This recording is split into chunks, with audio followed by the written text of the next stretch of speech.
Yes. I think now you have it. Yes. So, hello everyone. We have today our guest Priscilla from Uganda. She's an urbanist researcher and urban activist. She holds a bachelor degree in architecture from Makerere University, Kampala, and a master's degree in urbanism from TU Delft from Netherlands. And her envision using the career in urbanism to support the global South city in becoming more inclusive and sustainable. Over the last 5 years, she had pioneered research within informal settlement in her hometown, Kampala, under the theme of social spatial justice and urban resilience. She also received the Holcomb Award for Sustainability, Next Generation First Prize Middle East and Africa 2020, and currently she's a spearheading of ReFrame, an urbanism research initiative based in Kampala. And plus, for sure, I mean, because you didn't mention in your bio this, I knew you from Norman Foster Foundation, and we were one of the we were from the 10 of the scholarship from the sustainability workshop. It was 2021, no?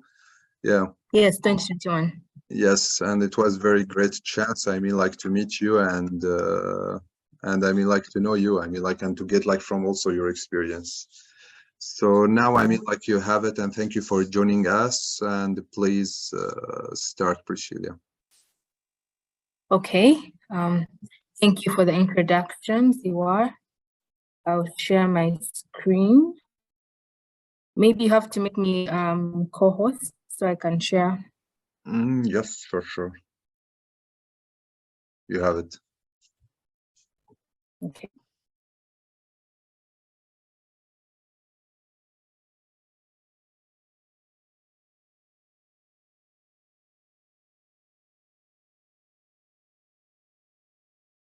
Okay, I hope my screen is visible. Is it visible? Still, I mean, for me, still, I mean, it's in progress. Let's see. Maybe. Okay.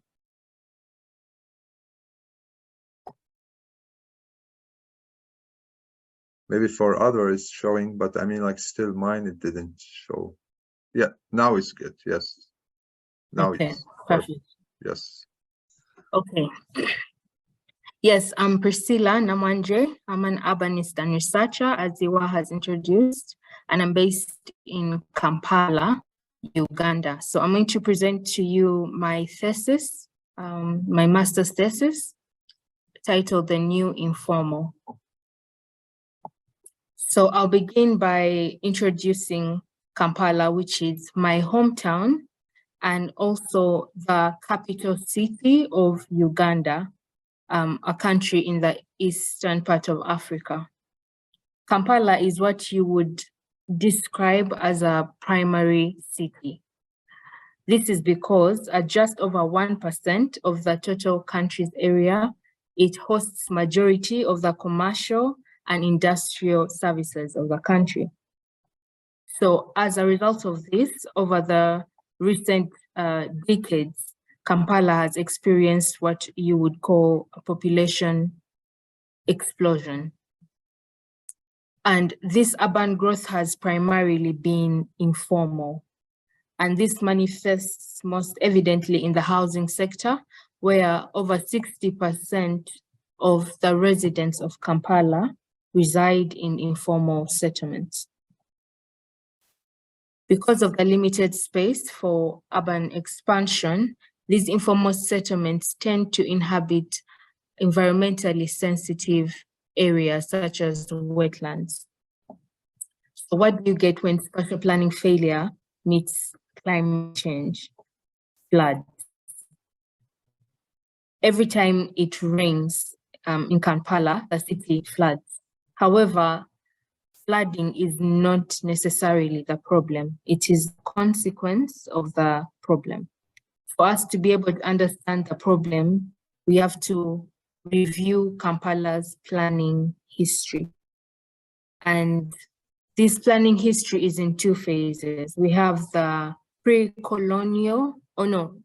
colonial times, so pre-independence, where most of these planning schemes were implemented. And then we have the period post-independence, where none of these planning schemes have been implemented.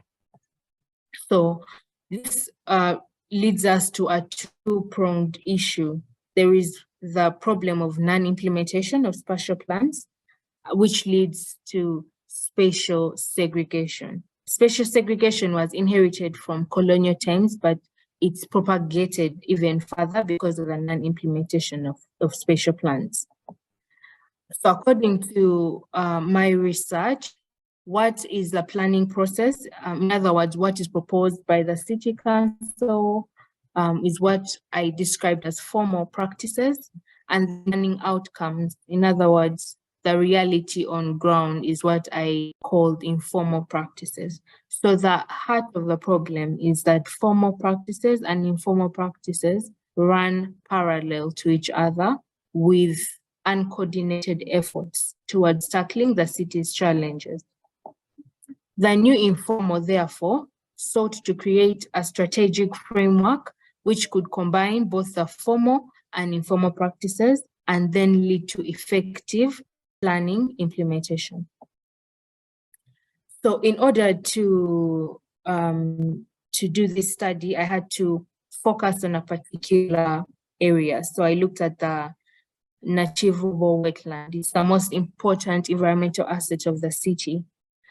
But also it illustrates the problem because the City Council wants to turn it into a central urban park. But meanwhile, there is 2 informal settlements that continue to reside in this wetland and even expand. So in retrieving the formal practices, this was done through studying policy documents from the City Council and the environmental management authorities. It was also important to understand the scales of operation on which these practices occur. So from the national scale to the urban scale, to the division scale, to the ward scale, and then to the zonal scale, which is the smallest unit of administration in Kampala. So the framework for the formal practices had on the vertical axis, the scales from the national to the zonal scale. And then on the horizontal axis, we had the institutions, their policies and the spatial actions resulting from these policies. Now, on the end of informal practices, these were retrieved through observations and site visits within the informal settlements. It was also important to understand the scales of operation for these informal practices. So from the house scale to the courtyard scale to the street scale up to the neighborhood scale. These informal practices also occur in different dimensions. Some of them are spatial, some of them are economic, some of them are social, and some of them are political. So the framework for the informal practices also had the scales on the vertical axis, so from the neighborhood to the street, to the courtyard, to the house, and then the different dimensions on the horizontal axis. So the spatial, the socioeconomic, and the political. So in order to combine the informal and formal practices, this required combining the 2 frameworks into one. I'll offer some clarity on this diagram. So we have the formal practices, as mentioned, which primarily exist from the national to the zonal scale and are within the political dimension. Then we have the informal practices, which exist from the neighborhood to the house scale and primarily occur within the spatial and socioeconomic dimensions. So in the first quarter, we have the institutions. In the second quadrant, we have their goals. In the third quadrant, we have the initiatives that are happening on ground. And in the fourth quadrant, we have local actors. Currently in Kampala, the only existing link is between the institutions and their policies that they propose. However, through this framework, these goals can be combined with the on-ground initiatives that people are already carrying out. And these initiatives can then be attached to local actors. And then these local actors would have to respond to the institutions. To give an example, currently there is an environmental management unit within the city council, and this unit produces a city environment action plan. And amongst many policies in this plan, it proposes that the drainage channels are upgraded. However, within these informal settlements, people are already designing streets to double as drains. They're building bridges over drains, and they are adding waste filters on drains. These activities are those that can help in upgrading of drainage channels. And these activities can be made the responsibility of shopkeepers, for example, who are local actors that would then report to the Secretary for Production and Environmental Protection at the zonal scale, who would then give feedback into the environmental management unit at the urban scale. So essentially, that is how this framework would work. The next step involved communicating this knowledge to the relevant stakeholders. And this was done through a workshop attended by representatives from the city council and also residents of the informal settlement. So the main input for the workshop was patterns, and these patterns were developed from the practices that had been documented. In the workshop, the patterns were deliberated against by the participants, and the participants were also able to prioritize based on their understanding and their necessities, which patterns they think would be employed in different parts of their neighborhoods. Yes. So the result of this workshop was a pattern language of flood resilience practices within the achievable wetland. Now, from we tried to build a spatial vision for the area, but it became a bit difficult to use the patterns as they were. So it was important to translate them into design knowledge. And so how this was done was to group these patterns into essentially 12 guiding principles. And then it's these principles that were used to develop the spatial vision. So they acted as building blocks in building a spatial vision for the wetland. What's important with these principles is each of them has a set of patterns that would guide in the implementation of this principle. Furthermore, using the framework, it would be possible to identify other patterns and other principles that would be necessary in the implementation of this principle. So, for example, you could be able to tell which institution is responsible, which officers within the institution would be responsible, and which policy documents, which local actors would all be engaged in its implementation. So what's important to note as I conclude is that Kampala, just I imagine as many other sub-Saharan cities, are not short of urban plans and urban schemes or policy documents in regards to urban planning. The biggest issue or the main challenge is how can these plans be implemented? So the new informal is proposing that through combining formal and informal practices, that this will increase the chances of implementation of urban plans. Thank you for listening, and I'll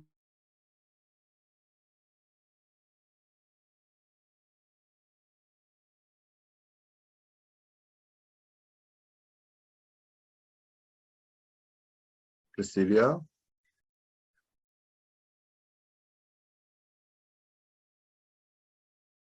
الصوت قطع من عند بريسيليا لما حدا سمعني.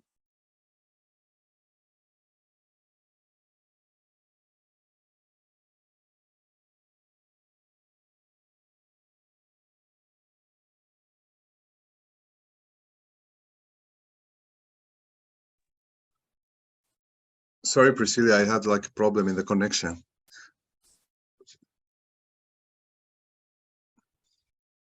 Yes. Thank you very much for the lecture, and like it was super interesting. And actually, I mean, like we are working now. I mean, like in the initiative now, in the groups, like as like what you propose also like before in your group, like in your project or in the thesis, as like as a framework, and also like it's a very good experience. I mean, like to understand. I mean, like also. How was, I mean, like this experience? I mean, like in the end, for example, did you manage, I mean, like to connect all together, or like, or this framework also was applying, I mean, like as a main strategy for we can apply it everywhere, or it was just like you were focusing on Kampala or in your area? Yeah. In terms of the framework or the methodology of the thesis, I believe it's transferable to other cities. The reality of the dual city, in other words, having the formal part of the city and also the informal part, I think that's a reality that's in majority of the cities, at least majority of the global south cities, I assume. So this methodology of trying to find a bridge or a way in which both sides of urban planning practice can start to work together, I believe is helpful for other cities and just not Kampala alone. Mm-hmm. Kampala's case is because we have informal settlements, and we also have the formal part of the city that's well planned. However, most people in Kampala are living in informal settlements, and these are not included within the city planning. And so that is a major problem when it comes to implementation, because these proposals are put up, for example, like I said, they want to make up an urban park in the wetland, but that was proposed maybe 12 years ago, and nothing has started. And that's because on ground, there is people in the area. There are these informal settlements in the area. So this issue of the conflicting priorities of what the formal proposed vis-a-vis what's actually happening are plagued throughout different facets of the city planning. And so this is just a proposal of how can we design a framework that can allow for the two sides to begin to communicate and work together. So that methodology is transferable to other cities. Exactly. So I mean, like it's a general strategy. I mean, you are working. Because also, as I see, I mean, like it's a plant, this framework, so it could be also expanded. But also you remember also when we were talking once, I mean, like when we applied for the project, we were talking, I mean, like we should have a common crisis or conflict. And you said also like in your area, like you have the conflict as a fluid, what is happening also usually in your area. And we were talking also like the war, for example, for us is a crisis and conflict. Also, it's affecting for us. And now also we have the earthquake. So also our strategy is looking like to working for the post-crisis.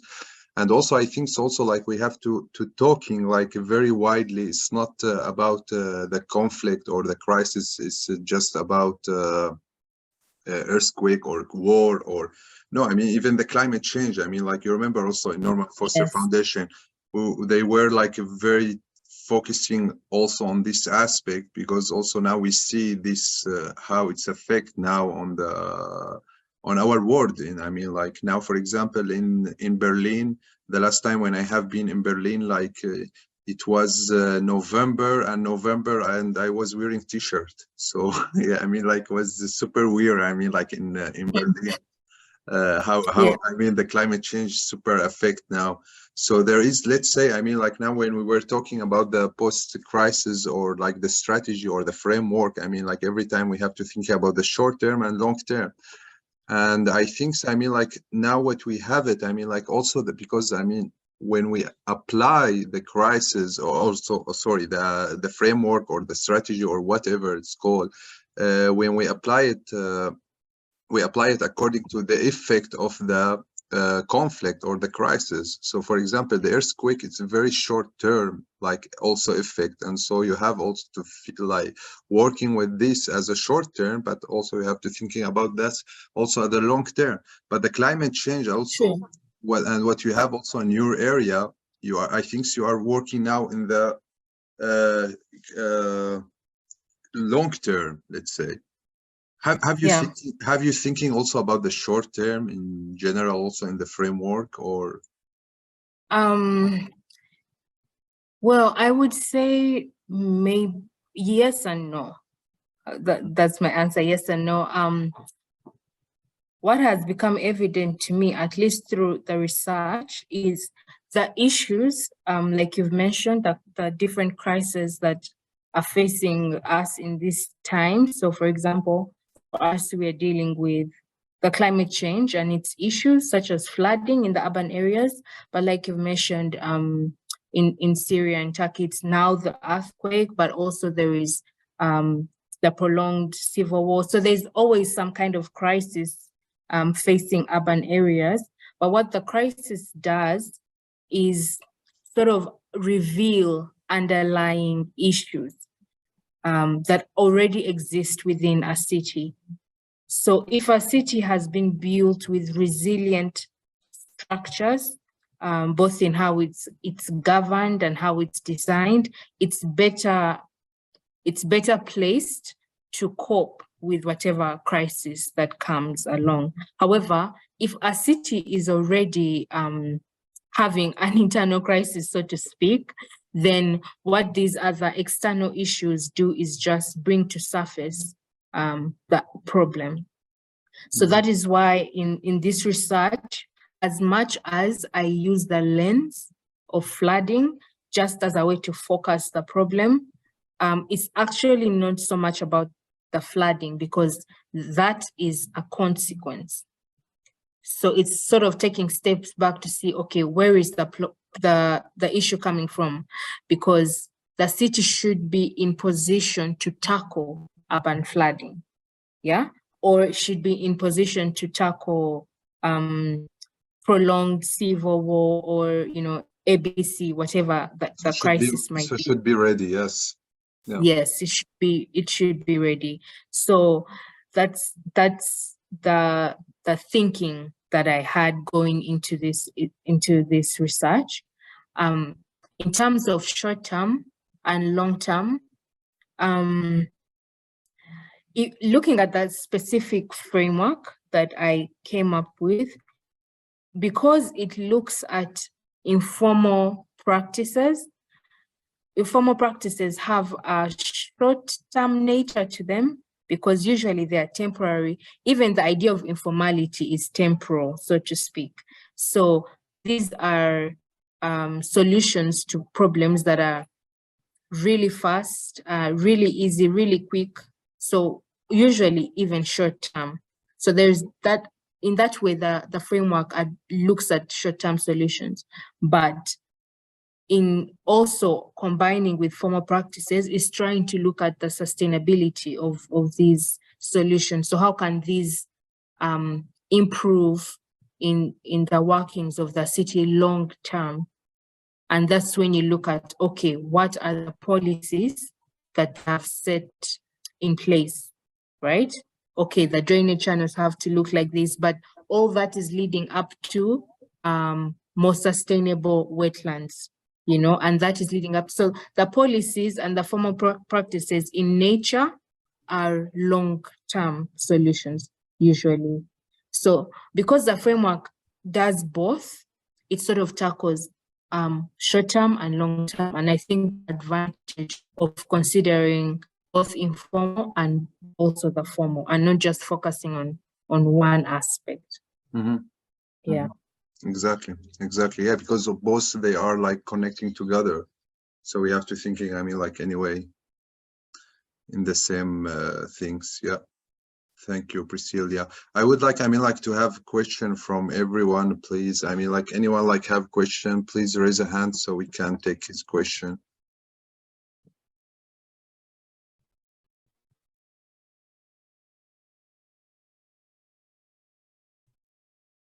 Like, because I mean, like most of here, I mean, like we have it in the group. So, I mean, like, as I see, I mean, like from our group, the master planning, the ecology, the design, nobody, I mean, like have his question.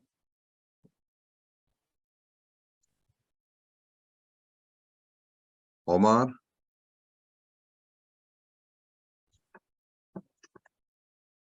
It seems, I mean, like... Yes, I'm here. Yes. Do you have any question regarding the master? Because you were, I mean, like it's also was related to what you have also, the resilience, you know? So it's also important, I mean, like this idea. What do you think also about that? I have a simple question, actually, but I don't think it's in the right place. My question was, we were putting an APC for our strategy, and when we proposed a simple question, simple steps like security, social security, and connected transportation in the city, and that was for the long term. But actually, I couldn't find anything for the short term, especially for this condition, like an earthquake, and we need to make the city better resilience for our upcoming disasters or wars. So I just need to ask a simple question: what we can do for making the city better place to or better resilience, to make it better resilience for upcoming disasters for the short term, for now. I really don't think it's simple enough or not clear enough, my question. No, I mean, the question is clear. It's whether I'm in position to answer your question. I can offer my opinion, but I am not educated enough about the situation of the earthquake in Syria and in Turkey. So actually, I'll be learning from you that are trying to come up with these strategies. And I think it's a really good initiative that there are urbanists and researchers also on top of this crisis. What from my perspective, I would say it could benefit to also look at the social fabric of the city, of the urban area that you're studying, because a crisis like an earthquake, and the way we've seen it in the media, in the beginning, people are relying a lot on people because there is literally a breakdown of systems from what I've understood. So what I would offer is to look into the social fabric and see what are the existing social networks and social structures within these communities that can be leveraged and used in terms of short-term responses to a crisis. So are there already established hubs of people? Are there established groups of people, networks of people? How can they be better placed to respond to this crisis in the short term? Because I see the things you've mentioned, like connecting the transport and accessibility, those do seem more mid to long-term solutions. So that is what I would offer, but I'm sure I don't know enough to say more to that. But yeah. Thank you for your question. Thank you. Actually, we suggest a simple proposed for this kind of condition. It's named collaborative planning, which means we taking the needs of the civilians, all of civilians, and make a solutions according to their needs. But in our situation, we are working on a really big scope. It's really big. So taking the needs of the civilians, it will take a long time, and maybe it will be a very low loss for the efforts for the planners and the architects, I think. But Okay. yeah, thank you very much. Thank you to Omar. Thank you, Omar. Rasha, please. Good evening. Thank you so much, Priscilla, for your presentation. I have a question about what are the next steps? Let's say you built your methodology for the framework, and then what are the next steps? Do you work with like how to implement it in the city as an individual, as like a single, and then you go on a larger scale, or as a collective? Yeah. Thank you. Thank you for your question, Rasha. So the next steps, first of all, is the first step I feel is to test this framework, because it was developed in an institution in the academic field. So to test it in the real world to see, okay, does this actually work? Would be the ideal next step, and it's what I am working on currently. So I encourage you to follow ReFrame Urbanism. It's a page on Instagram where I will be updating this research as we go ahead. Yes, so the first step is to test the framework, because it uses the pattern language methodology. I don't know how many people are familiar with it, but it's an urban, well, it's an architecture methodology, but we're trying to also use it in urban design and planning. And because of the nature of the methodology, it's iterative, right? So you do something, you realize, okay, this is missing, you go back and forth. So by the time the framework was actually developed, the workshop was done. So the next step is to invite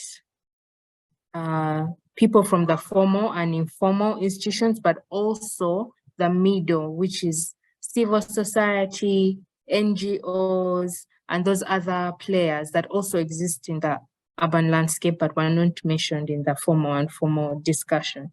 So we'll have 3 groups of people in the workshop, and then also not so much focus on flood resilience, but focus on environmental sustainability as a whole topic. And then through a series of 2 workshops, test the framework. So that is actually the next step that I'm going to take. It's after testing the framework that then we can say, okay, this is where it needs to be twitched, this needs to be added, this will not work, or this will work, and then have a discussion with the city council authorities. The idea would be to implement even just one principle. For example, the one of leaving room for water within areas that are prone to flooding. Leaving room for water, very broad kind of principle. And then we see in this neighborhood, can this principle be implemented? So look at the stakeholders in that neighborhood. Who are the landowners in that neighborhood? Because land tenure is also a problem in Kampala. Who is responsible? So which authorities are responsible for that neighborhood? Which councils, those different scales, like I mentioned. And then we see, okay, can we implement this principle? And then from there, go back and forth. So it's just the beginning, I believe, of a methodology. And I hope that as my career advances, this tool also advances and then can be shared with other cities as well. Thank you so much. Thank you too. Fatima, please. Yes. Hi. Hi. I have a question. I mean, in the disastrous situation, it's really hard to evaluate our work on the field. So what is the best way to follow up or have a good evaluation method?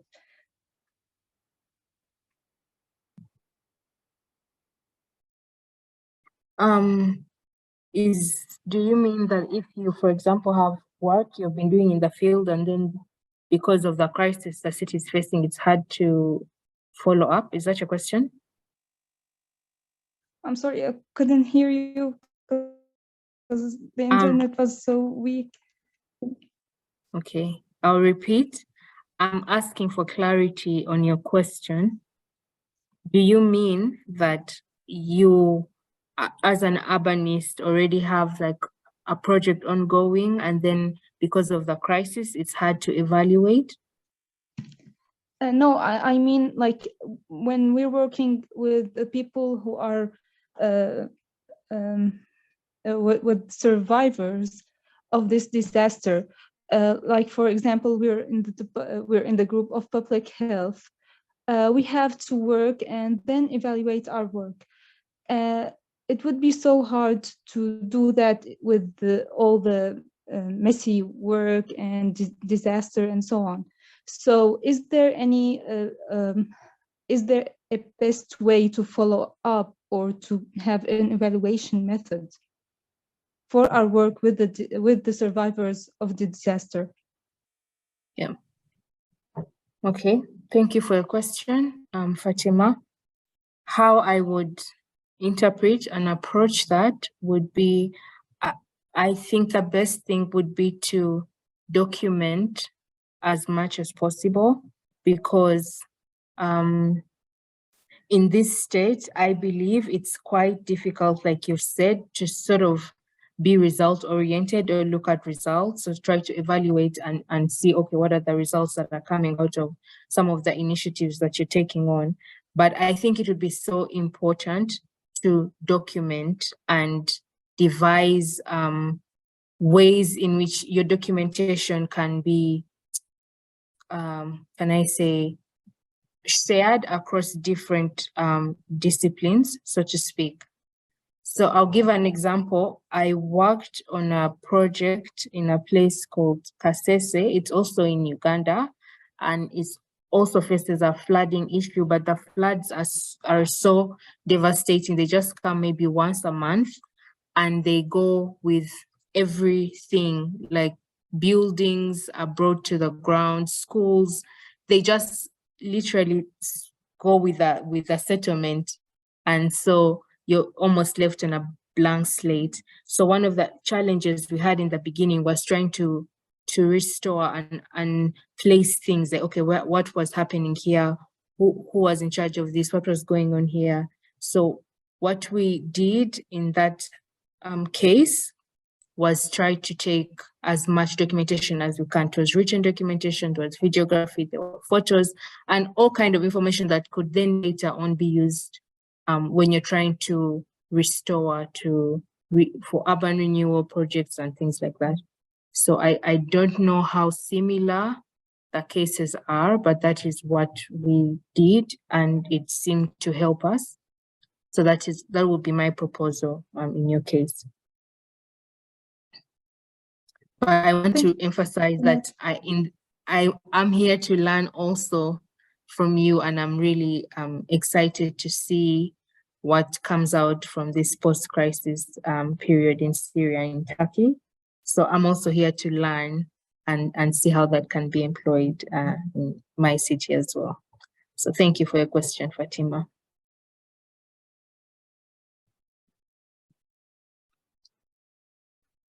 Thank you. Thank you also, Priscilla. I mean, like for also your answer. Also, nobody have a question also? Dina, the social team, especially also like Priscilla, she's working a lot also in the social and the community. Yes, hello. Thank you very much for your presentation. Actually, I have a general question for you. During your methodology, while you was building your methodology and studying your case, did you have faced any social problems with the local community? And can you please tell us what kind of problem you have faced and how you managed to overcome them and how you managed to solve these problems with local communities? Yes, thank you for that question. That's a good question, Dina. Yes, I faced quite a number of issues. I would say first and foremost, there was a language issue.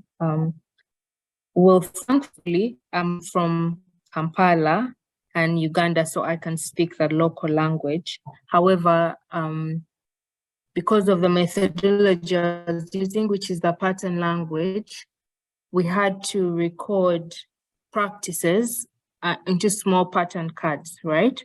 And some of these practices were coming from policy documents. So a policy would say something like, ensure environmental sustainability. In English, it's understandable, but to say it in the local dialect needs like this much of an explanation. And even then, people are not technical, you know, you can't use heavy technical terms, and yet some of the issues we're discussing are extremely technical. So that was a challenge in the beginning. And so what that caused was in the workshop, before we thought I would just start with, okay, here are the patterns. This is what each of them is saying. So let's see how we can prioritize them and deliberate. But what ended up happening was for maybe an hour before the workshop, we had to go through each pattern and explain it in English and the local dialect and use examples in the dialect. And so it took a bit longer than expected, but that was for me, the organizer, to learn and know like, okay, it's necessary to explain technical terms to laymen and lay people, because as urbanists and researchers, we use a lot of technical understanding and design understanding, which is not very easy for people to follow. So that was a learning point for me. The second one maybe could be specific to Kampala, was a problem of security, because there's a lot of contested areas within the city, and that's because of the land tenure issue. And so when people see anybody that looks like an authority, from an authority, with a camera or a measuring tape or anything, their first thought is, okay, this person is coming to take us off our land or something like that. So there's a lot of hostility from the community. So it was also necessary for me to take that into consideration and sort of present myself as a student, a researcher, and someone that's come to study, but also not to put myself in the light of a helper, so which ethically is not right, you know. And that's the issue with working with people that are in a position of disadvantage, is everyone might appear to be a helping hand. So being honest about it from the beginning and saying, I am here to study and to do research, and so this should be completely voluntary for those who want to participate, because there's not going to be any immediate returns. So just to be honest about it, and also working with community figures that are identifiable, like maybe the most popular shop owner, so to speak, or like the school teacher, people that you can identify with, and explaining to them what exactly is going to happen, and then going ahead with the research. So there were many learning points for me, and going further in doing this work, I will really take those into consideration. Yeah, thank you very much. They are very important advices. Use simple language and explain what you are doing. Thank you very much. Thank you too, Dina. Thank you. Also, like, we give the chance for anybody also. Sarah, Nabil, Dima. I mean, like, I'm just saying about the group because I know them. Dina just asked the same question I was going to ask. So thank you, Dina. Thank you, Priscilla. Okay, perfect. Nabil, design group. Nothing. Okay, I mean, like, it seems, yeah. Nobody like have a question. Yes, Priscilla. I mean, like, was very interesting. I mean, like, also, I have also last question for you. I mean, regard, maybe also like Majida, she's here. I don't know. I mean, like, regard the economy. Also, what you were thinking about the feasibility in general? Yeah, I had that question too. It's always a challenge when it comes to financing of projects. The ideal situation would be for the city council to have some sort of fiscal policy towards how to encourage this sort of urban development from local communities, but that's not what exists. There's barely enough funding to do to carry out the policies that the city itself has proposed, let alone policies that are somewhere in between, you know? So for now, it's still a work in progress in terms of how to make this model economically viable. How can this framework take into consideration financing and the economy, and how can it sustain itself economically? However, in the proposal, what I try to focus on is looking at what already exists, right? So most of the practices that were building up to create that vision already happen. There are already people, for example, digging the streets and then pouring stones and hardcore just to make it easier for water to flow. And people who benefit from that street are doing that at their own personal cost or personal initiative.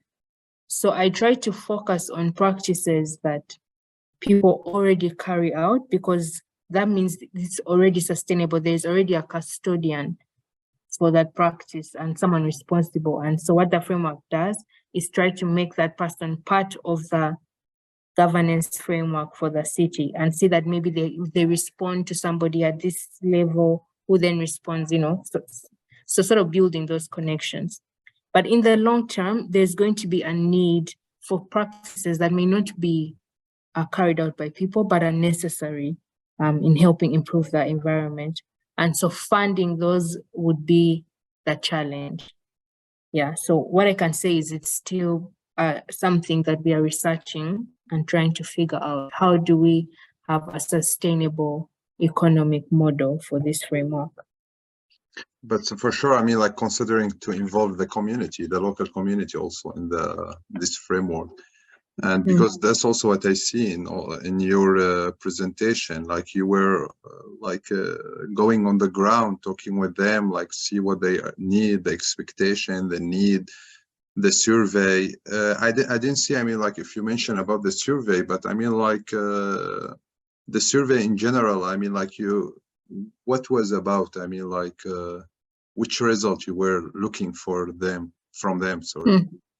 Yeah, so for that, it's because the documentation of the practices was done by myself and a few others that are also in the urban practitioners. So we used our lens or our understanding of what was going on to document. So why we had the community members present is to sort of let them know, okay, this is what we observe is it true? Are you doing this because of this? Is this why you're building your houses on stilts? Is it really about water, or are you also doing urban farming to a certain extent? And why is this happening here? Why is this happening there? So it's sort of to have authentic results. So when I say informal practices, it's not because I think they are informal, but because the community itself owns and has described these practices. So in that process of the workshop, so many of the practices were actually discarded or revised or renamed or redescribed. It was a process of sort of sorting through the patterns, which is necessary in the pattern language methodology to sort of test and see how realistic are these patterns. So that's why we had the local community present. Yeah, I mean, like very well. I mean, like this note, and also especially what I see also the new informal. It's about how we think like as a framework and as a strategy. It's not how we think like as to design. That's the problem. I mean, like, and that's the mentality of what we got. I mean, like, let's say from our university, like here, for example, we're focusing, let's design, let's do a proposal, let's do this. So, but we don't think about the main strategy about this. So what is the main strategy behind this? What you are looking for? Do this strategy will be applied everywhere, or it will be just apply for this area?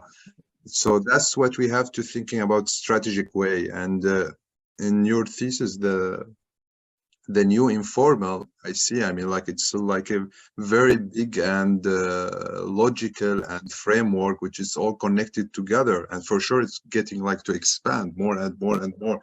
I mean, like according to, like if we can update it. And this, we can get out of this, for example, 100 like of a proposal. It's not like just like getting a proposal, but if I focusing just of this proposal and I want to do this design, okay, so you would keep in this design, but if I want to take this case study for another area, it wouldn't work. And that's what happened actually in Europe. I mean, there is a lot of city, they bring just their strategy or their proposal on this city as opposed to war, for example, but they couldn't apply it everywhere. So it was not general strategy, or it was not general framework. And that's, I think, what we're looking for now. I mean, especially now we have a lot of area, like it have like the post-war, post-crisis, post-conflict, post-climate change, also after Corona, post-Corona. So, I mean, should have like a general strategy. We can apply it everywhere and according to the parameter, let's say, of what they have it also. Yes, that's what I think. Yeah. Yeah, exactly. And the thing is, with design proposals that are nice, and because we're all designers at heart, it's always exciting to see how can design solve a problem, right? Exactly. So that's interesting to have and to know and to do, but in the context, and I speak for sub-Saharan African cities, we have so many designs. I mean, Kampala has some of the best designs done by urban planners from all over the world. So it wasn't honest even for me to say I'm going to come up with a design. I mean, my design wouldn't even be half as good as those that have already been proposed. So the issue for me was that it's not that we don't have designs, but it's what the systems to ensure that these designs can be implemented. That's where it is. So looking at the systems, and then you see that there are all these gaps, and it's those gaps that are the problem. Until we try to fill those gaps, it's always going to be really nice designs, and then, you know, they just, in Kampala's case, they are just on paper, you know, in reports online, but if you come to the city, you can't see any of these designs on ground. Yeah. Exactly. I mean, that's, I mean, most of the problem which we face it. I mean, like everywhere, everywhere. I mean, like if we start to think in strategic way, I mean, like we can trying to find a problem, to find the solution for any problem, we will face it later. Yeah, Yes, exactly. yes. Hope, I mean, like we get this, I mean, like later, and for sure, I mean, we are looking to collaborate with you and working with you, I mean, like, and to get also more idea and also like sharing their thought between us and you and the knowledge, and that would be perfect also. And maybe also, as we suggest before, maybe we can do some sharing workshop between the community of Kampala and here, also to see like to share more idea, to see like your strategy, how could be applied in our area, how our strategy would be applied to your area, and then we can fix our strategy or you fix your strategy. So I think, I mean, like it would be very great experience, I mean, to share this knowledge from different backgrounds from the world. Yes. Yes, it would be a really good way to learn. Yeah. Yes, hope so. I mean, like in the near future. Yeah. Yes. Thank you very much, Priscilla, for your time, and thank you for the great lecture and great idea, let's say, and this framework, and hope we can also meet soon again. Yes. Thank you too for having me, Ziwar. And if anybody is interested in reading the thesis, it's online in the TU Delft repository. So you can just put the new informal and then you can take a deeper dive. Yeah. But thank you for having me. I've enjoyed this and I'm looking forward to I would like it also to share with them also, like it would be super nice to understand all the framework, because I remember also like your thesis was so long, and also it'd be nice to go in the deep with this thesis also. Yeah. Yeah, indeed. Thank you. Thank you very much, Priscilla, for your time. Okay. Thank you. Thank you, everyone, and we will end the meeting. Thank you. Bye, Priscilla. Bye-bye. Bye.